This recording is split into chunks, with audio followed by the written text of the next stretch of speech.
If you follow juicy art world gossip, you've likely seen these headlines over the last 48 hours from places like the Daily Mail to the New York Times. But can we talk about this? Because I've got some mixed feelings. And in case you missed it, let me lay some groundwork. A few years ago, Kim Kardashian, and before you judge me, I never anticipated having Kim Kardashian's name in the title of one of my videos. But I also never anticipated one of the biggest celebrities on the planet getting sued by the estate of a titan of 20th century art. But here we are. Anyway, Kim Kardashian is moving into her new office and hires the Hollywood firm of Clements Design to give her new space a makeover. The third player in the saga is the Donald Judd Foundation. Via their website, they maintain and preserve Donald Judd's permanently installed living and working spaces. And one of the ways they support this mission is by selling furniture that Donald Judd originally designed. But more on them later. Now Kim, even back when she was with Kanye, always seemed to enjoy the sparse nature of minimalism.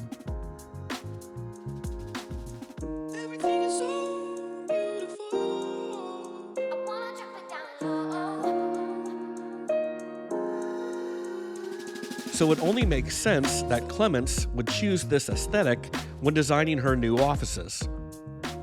But the reason we are here today is not to critique the design of her 40,000 square foot office space, but to talk about the furniture.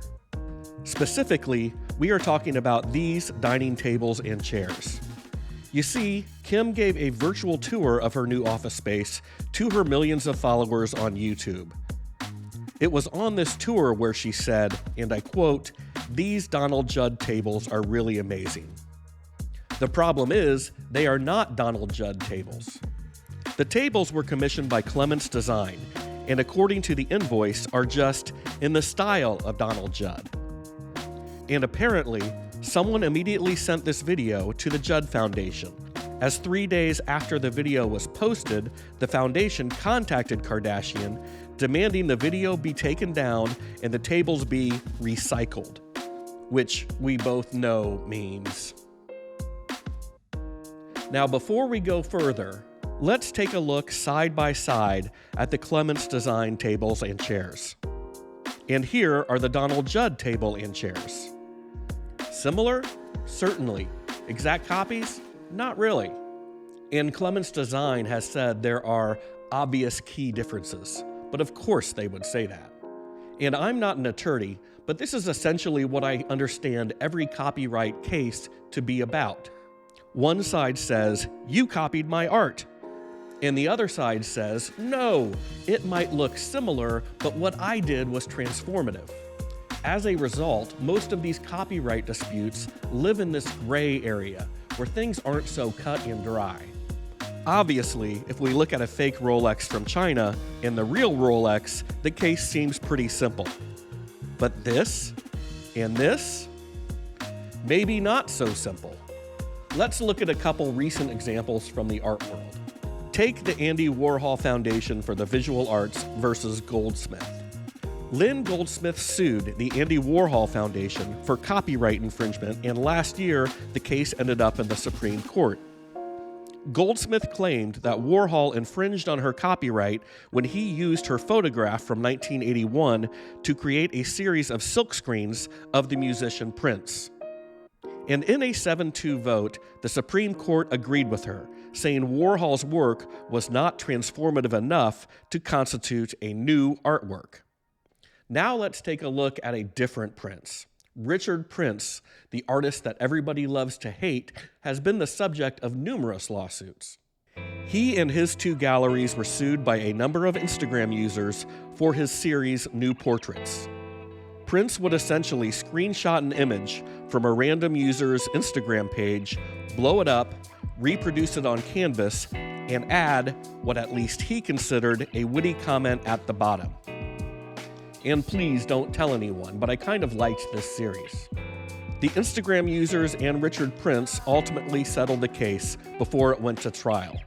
with the Instagram users receiving an undisclosed sum from Prince, Gagosian Gallery, and Blum & Poe. But these cases demonstrate the often blurry tightrope an artist must walk when dealing with appropriation. It seems to me that had the Clements design team called this the Donald Judd dining set, there would absolutely be cause to sue. And even just looking at the design, a complaint by the foundation is not without merit. And the Donald Judd Foundation is certainly not afraid to use their legal team to protect the reputation of the artist.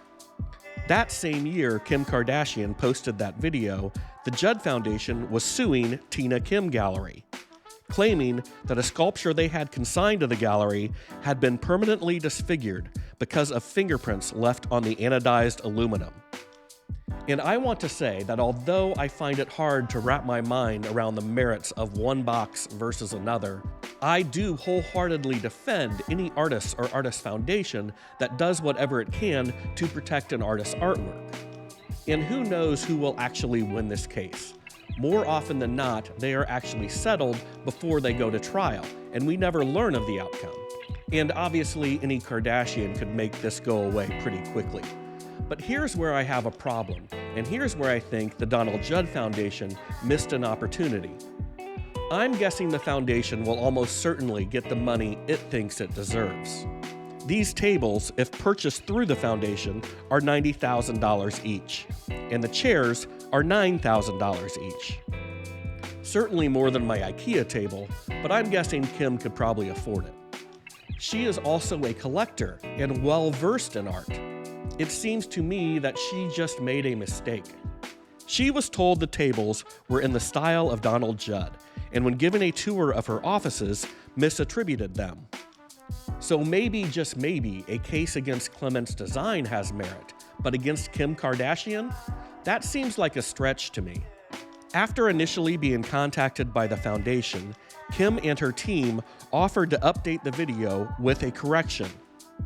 When the foundation deemed this unacceptable, they then offered to do a social media post in support of the foundation. But this too was rejected. And I get it, you've got to fight.